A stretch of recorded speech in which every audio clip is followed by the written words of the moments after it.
We were best friends for 5 years. 5 whole years. Then I asked Marcus for $20. That one text exposed everything. It was 11:47 p.m. gas station. Tank on empty. My card declined. Twice. I had $3 in my account. Payday was 9 hours away. I needed $20 to get home. Not a loan, not charity. $20. I opened our chat. Last message from him, a meme. I typed, "Bro, I'm stuck. Can you Venmo me $20? Sending it back at 8 a.m. I hit send. Then I waited. Blue ticks. Instant.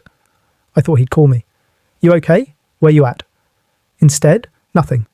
For 3 days, nothing. No, hey. No, you good? Silence. Day 4, I checked Instagram to kill time. First story. It was him. Steakhouse. Wagyu steak. $78. Caption in big white letters. Friendly advice, never lend money to broke friends. They stay broke. He even added a poll. Agree or disagree? 93% voted agree. That steak cost 4 times what I asked for. That post had 200 likes, and I knew every single like was a knife, because that post was my obituary. That's when my brain exploded. I wasn't his friend. I was his content. I was the before picture in his success story. The poor friend he outgrew. Then the flashbacks started. Every hangout was his TED Talk, his promotion, his new apartment, his new Rolex. I was the audience. I clapped. I said, "Bro, that's amazing." When my dad had a heart attack, I called Marcus crying. He picked up, said, "Damn, that's crazy," while I heard PS5 in the background. He showed up to the hospital for 11 minutes. Timed it, 11 minutes. Checked his phone 4 times. Said, "I got a thing," and left. But when he got fired, I cancelled my date. Drove 40 minutes in the rain, brought him Chipotle. Listened to him cry for 3 hours. I held his hand when his hands shook. I thought that's what friends do. I was wrong. Friends don't keep score. Trophies do. And I was his favourite trophy. Here's the disease they don't teach you about. Narcissists don't break up with you. They starve you. You're not a person to them. You're a mirror. Your job is to stand there and reflect how great they are. You get them promoted. You get claps. You get promoted. You get silence. You lose your job. You get, "That sucks, bro." They lose their job. You get a 3-hour breakdown. The second you have a need, the mirror cracks. And a cracked mirror is useless. So they don't smash it. They just stop looking at it. They go cold. They get busy. They post quotes. Until you get tired and walk away. And then they tell people, "He changed." No, you just stopped being convenient.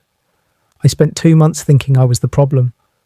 Maybe $20 was too much to ask. Maybe I should have waited till payday. That guilt, that shame, that voice in your head, they installed it. It's called the design. And if you feel it right now, comment the word real. I need to know I'm not crazy. You want to spot a narcissist in 10 seconds. Do this test. Test 1. The win test. Tell them good news. If they say, "Wow, you got lucky," or change the subject in 5 seconds. Trophy alert. Test 2. The pain test. Tell them you're hurting. If they reply, "Damn," then send you a TikTok 2 minutes later. Trophy alert. Test 3. The $20 test. Ask for small help. If they turn your need into their Instagram wisdom, run. You're not in a friendship. You're in a museum. And you're the exhibit. 6 months later, 2:16 a.m, my phone buzzed. Unknown number. Voicemail. It was Marcus, sobbing, voice destroyed. "Bro, I'm homeless, lost my job. Car got repoed. I'm sleeping at a gas station. I need $200 for a motel. Please, you're the only one I can call." I played it 3 times. Then I deleted it, and I felt nothing. Not happy, not sad, free. Because that night I finally understood his lesson. You don't owe loyalty to people who rented you. You don't owe friendship to your fans. So here's the new rule for your whole life. Stop throwing parties for people who won't show up to your funeral. Stop being the emergency contact for people who leave you on read. Stop being the mirror, break it, because the truth is, you'll never know who's real until you're in trouble. So stop guessing. Just ask them for $20. If they make you feel like trash for needing help, you just saved yourself 5 years. Their reply won't just tell you who they are. It'll remind you who you are. And you are not a trophy. You never were. We were best friends for 5 years.